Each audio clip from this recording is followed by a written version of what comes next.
तो hello student, स्वागत करता हूँ आपका हाउस ऑफ टेक्नोलॉजी के इस चैनल पे। मेरा नाम है रजत और मुझे 11 साल से ज़्यादा का इंडस्ट्री एक्सपीरियंस है। आज जो हम टॉपिक कवर करने वाले हैं ये बहुत ही इंपॉर्टेंट होने वाला है, क्योंकि हम आज स्टोर्ड प्रोसीजर और यूज़र डिफाइंड फंक्शंस के बारे में बात करने वाले हैं। तो इसमें हम जो मेजरली कवर करेंगे वो उसके एडवांटेज डिसएडवांटेज, उसका कोडिंग लेवल पे उसको बनाया कैसे जाता है यूज़र डिफाइंड फंक्शंस को, या फिर स्टोर्ड प्रोसीजर को कैसे बनाया जाता है, उनको कॉल कैसे किया जाता है। तो चलिए आगे बढ़ते हैं। सिंपली सबसे पहले जो हमारा टॉपिक आज कवर होने वाला है वो है introduction to stored procedure. Then second will go to create और कॉल कैसे करते हैं स्टोर्ड प्रोसीजर को, then creating user defined function, and last में हम चेक करेंगे एडवांटेजेस एंड डिसएडवांटेजेस। तो ये 4 हाईलाइट रहने वाले हैं and this is part of stored procedure and function. So let's move forward. सबसे पहले हम कुछ बेसिक्स डिस्कस करते हैं। सो बेसिकली स्टोर्ड प्रोसीजर होता क्या है? स्टोर्ड प्रोसीजर सिंपल आपको याद रखना है, कोई भी ऐसा फंक्शन जो कि आपने बना दिया लेट्स से, जिसका एक अल्टीमेट ऑब्जेक्टिव है, उसका ऑब्जेक्टिव होना चाहिए एक, एंड उसको आपने स्टोर करके रख लिया और जब ज़रूरत पड़ी तो आप उसको सिर्फ कॉल करते हो। रीयूजेबल फंक्शन होगा बेसिकली, तो उसको आपको बार बार लिखना नहीं पड़ेगा, आप एक बार उसको पुल करेंगे and it will help you solve the purpose. अब उसका हम थोड़ा सा एग्जांपल देखते हैं। चलिए इसको डायरेक्ट हम लेके चलते हैं अपनी माई सीक्वल वर्क बेंच में, कनेक्ट करते हैं लर्निंग से, because of we all want to learn here, and यहाँ पे पेस्ट करते हैं। सबसे पहले थोड़ा सा लैंग्वेज के बारे में बात की जाएगी। 2 लाइन का ही है, तो let's make it short and crisp. तो सबसे पहले आप यहाँ पे देखिए, MySQL stored procedure reusable SQL code blocks that can be executed within a single call. Reusable SQL code block मतलब एक बार लिख दिया बहुत बार यूज़ कर सकते हैं ऐसा code, simple. To be executed with a single call, single call का मतलब है आप उसको कॉल करोगे, उसके लिए ये कॉल वर्ड का यूज़ किया जाएगा नीचे, एंड वो उसके बाद अपनी जो उसकी फंक्शनैलिटी है वो आपको ऑन द स्पॉट प्रोवाइड कर देगा। It help to automate task and main consistency. They include complex SQL logics as loop and condition. अब जैसे आपको पता है आपकी कोड में कोई रीयूजेबल पार्ट है, जैसे फॉर एग्जांपल आप हर महीने एक प्रोसेस रन करते हो या हर महीने एक कोड रन करते हो, उसमें आपको मंथली डेट हर महीने चाहिए होती है, तो आप हर महीने जाके मंथली डेट तो चेंज नहीं करेंगे। बेटर तरीका ये होगा आप करंट डेट का एक फंक्शन डाल दो वहाँ पे और उसको हर बार कॉल कर लो। हर लैंग्वेज में इसको डिफरेंट नाम से बुलाया जाता है। तो सिंपली आपको क्या करना है, एक रीयूजेबल कोड बनाना है, उसको इस तरह से लिखना है कि वो जो मल्टीपल पर्पस सॉल्व कर पाए।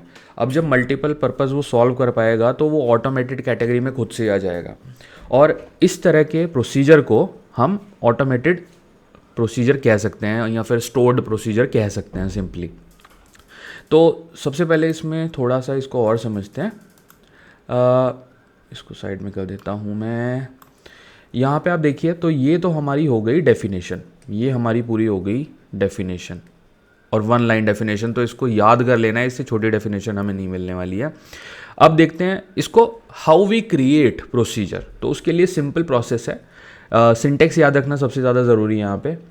क्रिएट प्रोसीजर, जैसे हम क्रिएट टेबल करते हैं, उस प्रोसीजर का नाम, प्रोसीजर के बराबर में हमें ये ब्रैकेट्स डालने हैं, क्योंकि हम एक ये कोडिंग स्टैंडर्ड फॉलो करेंगे, बेसिकली सिंटेक्स फॉलो करेंगे, तो ये आपको डालना मैंडेटरी है। उसके बाद हमारा प्रोसीजर बिगिन होगा, तो बिगिन कीवर्ड का रट्टा मार लो, बिगिन कीवर्ड आएगा।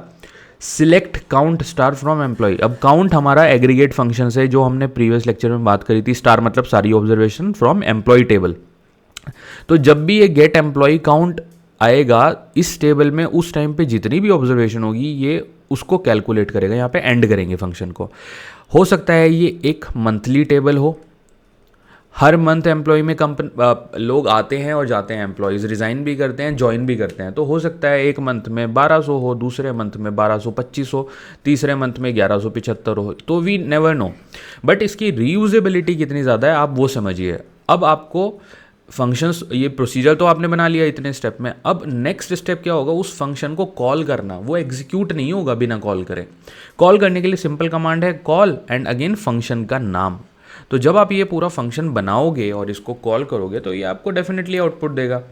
अब इसको हम बंद करते हैं एंड लेट्स सी कि इतने पीस ऑफ कोड को हम रन करेंगे तो क्या रन होगा। ये एरर देगा, बट क्यों देगा? क्योंकि हमने एक डेटाबेस सिलेक्ट नहीं किया है। इस फंक्शन को हमें स्टोर कहाँ करना है। अब लेफ्ट में हमारे पास बहुत सारे डेटाबेस आ रहे हैं, तो लेट्स से वर्ल्ड में स्टोर कर देते हैं। उसके बाद वर्ल्ड से ही कॉल कर लेंगे उसको। यहाँ पे इसको सिलेक्ट किया, error in syntax manual corresponding to this, okay. अब इसमें एक छोटी सी सिंटेक्स एरर है, आप लोग वो रेक्टिफाई करिएगा, because I want this to be as your homework. आप इसको रेक्टिफाई करके एंड मुझे कमेंट सेक्शन में बताइएगा, देन मैं नेक्स्ट वीडियो में इस प्रॉब्लम को सॉल्व करके दूंगा। Okay, so let's see in that perspective कि हमने जो अभी तक वीडियो लेक्चर्स देखे हैं उससे आपका कहाँ कॉन्टेक्स्ट बिल्ड हुआ है। थोड़ा सा हिंट दे देता हूँ, आप ये सोचिए जो एम्प्लॉय टेबल है बेसिकली ये कहाँ से कॉल कर रहे हैं, हमने तो कोई स्कीमा का रेफरेंस दिया ही नहीं है। उस नाम की वहाँ पे टेबल भी तो होनी चाहिए। अब अगर मैं यहाँ पे लेट्स से वर्ल्ड डाल देता हूँ तो क्या लगता है ये रन होगा? एक बार मैं रन कर देता हूँ, but again this will be a homework. आप लोग इसको प्लीज़ डीबग करिएगा, it will actually give you fascination and आपको थोड़ा और कॉन्सेप्ट आएगा। चलिए, यहाँ पे जो मेरा मेन ऑब्जेक्टिव था होमवर्क के अलावा वो आप समझ रहे हैं। देखिए प्रोसीजर हमने कैसे बनाया, बिगिन कीवर्ड आया, सिलेक्ट आया, एंड आया, एंड उसके बाद हमने कॉल किया। तो ये हो गया हमारा ऑल अबाउट स्टोर्ड प्रोसीजर, वो होता क्या है, बनता कैसे है। अब हमारा जो नेक्स्ट टॉपिक था वो था user defined functions. User defined functions को समझने के लिए अगेन पहले आपको एक एग्जांपल दिखा देता हूँ। तो UDF in MySQL allow you to create custom functions that are reusable in SQL queries, provide flexibility to operate in a native support। इसको आप कैसे समझ सकते हैं, बेसिकली डिफरेंट लैंग्वेज में थोड़े कॉन्सेप्ट होते हैं, इसको रीयूजेबिलिटी से याद रखना। रीयूजेबिलिटी अगेन जैसे हमने स्टोर्ड प्रोसीजर की बात करी, reusability but user defined functions. कोई ऐसा फंक्शन जो कि आपको हमेशा हेल्प करने वाला है डिफरेंट टेबल्स पे, जैसे आपकी कस्टमर टेबल पे भी चलेगा, ट्रांजैक्शन टेबल पे भी चलेगा, दूसरे डेटाबेस की कस्टमर टेबल पे भी चलेगा। तो इसका भी सिनेरियो एग्जांपल वो हो सकता है जैसे कि रीयूजेबल डेट्स होती हैं, या आपको किसी पर्टिकुलर फंक्शन को हर मंथ कॉल करना है, तो वो इसका एग्जाम्पल है। रीयूजेबिलिटी ही इनकी जनक है यूज़र डिफाइंड फंक्शंस की। हम हर बार उस फंक्शन को कॉल करेंगे और वो हमारी फंक्शनलिटी कॉल हो जाएगी जो उसके पीछे हमने डाली है। बेसिकली जो भी कोडिंग हमने डाली है वो कोडिंग पुल होके आ जाएगी तुरंत। अब इसको थोड़ा सा इस तरह से समझते हैं, इसको भी हम लेके चलते हैं अपने पास, अपने ब्रह्मास्त्र के पास। इसको हटा देते हैं, यहाँ पे डालते हैं। आप इसको समझिए, इसका भी एक सिंपल कॉन्सेप्ट है कि मतलब इसको किस तरह से हमें यूज़ करना है। इसको पहले हम यहाँ से सब साफ कर देते हैं ताकि अगेन हम इस पर डिस्कस कर पाए। हाँ जी, तो नेक्स्ट आप यहाँ पे देखिए क्रिएट फंक्शन, जो कि हम कर ही रहे हैं create function. And then create function के बाद फंक्शन का नाम दे दिया, ओके। उसके अंदर हमने उसकी लेंथ भी दे दी कि डेसिमल पॉइंट तक है जो पर्टिकुलर वेरिएबल, उसकी लेंथ कितनी होनी चाहिए। उसके बाद वो रिटर्न करेगा डेसिमल अप टू 2 पॉइंट्स। ये भी हमारा बेसिकली सिंटेक्स ही है। तो ये कीवर्ड्स जो होते हैं ना, ये आपको रट्टा ही मारना चाहिए। इसको समझिए मत कि ऐसा क्यों है, रिटर्न ही क्यों लिखा है, ये कीवर्ड क्यों लिखा है, बिगिन क्यों लिखा है, ये वाला कीवर्ड क्यों रखा है। तो ये सब आपको रट्टा मारना चाहिए सिंटेक्स का। एंड उसके अंदर बस आपको सिंटेक्स का रट्टा जब आपके दिमाग में सेट हो जाए, उसके बाद आपको बस नाम चेंज करने होते हैं। दैट्स द ऑल थिंग, ठीक है। तो बेसिकली यहाँ पे आपने बिगिन किया है, उसके बाद आप डिक्लेयर कर रहे हो टेक्स्ट को। अगेन आपका जो कॉलम है उसको, उसकी लेंथ आपने डिफाइन कर दी, सेट कर दी है वैल्यू, एंड देन रिटर्न कर रहे हैं। एंड यहाँ पे फंक्शन आपने एंड कर दिया। तो ये आपका एक फंक्शन बन गया है। Function reusable piece of code होता है जिसको आप कहीं भी कॉल कर सकते हो, जो कि मैंने फिर से बोला।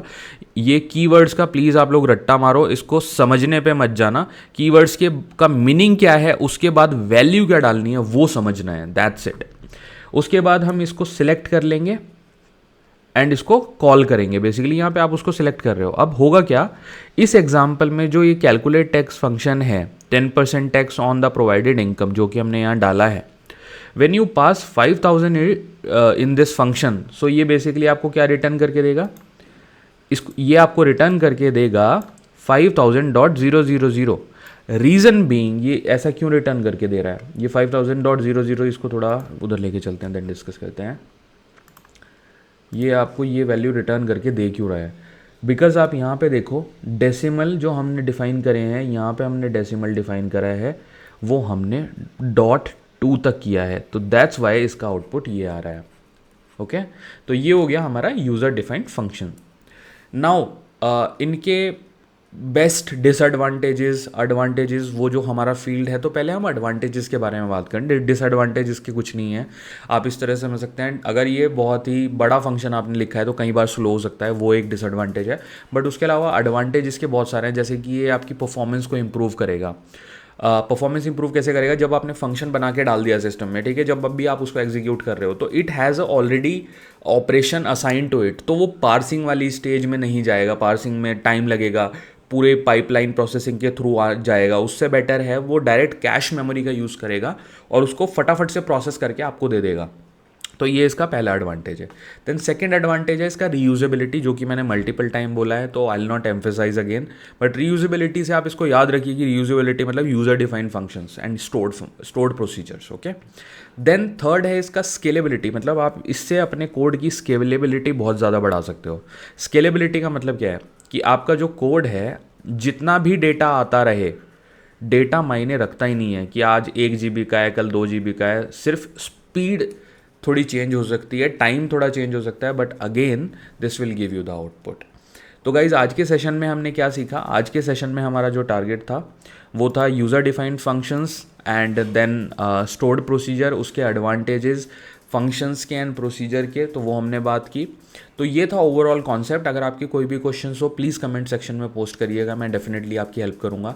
And please like share and subscribe for my channel, this will give me a boost in terms of reaching maximum people and to support, क्योंकि मैं सबकी हेल्प करना चाहता हूँ। Even I am very passionate about this, so thank you so much, please subscribe.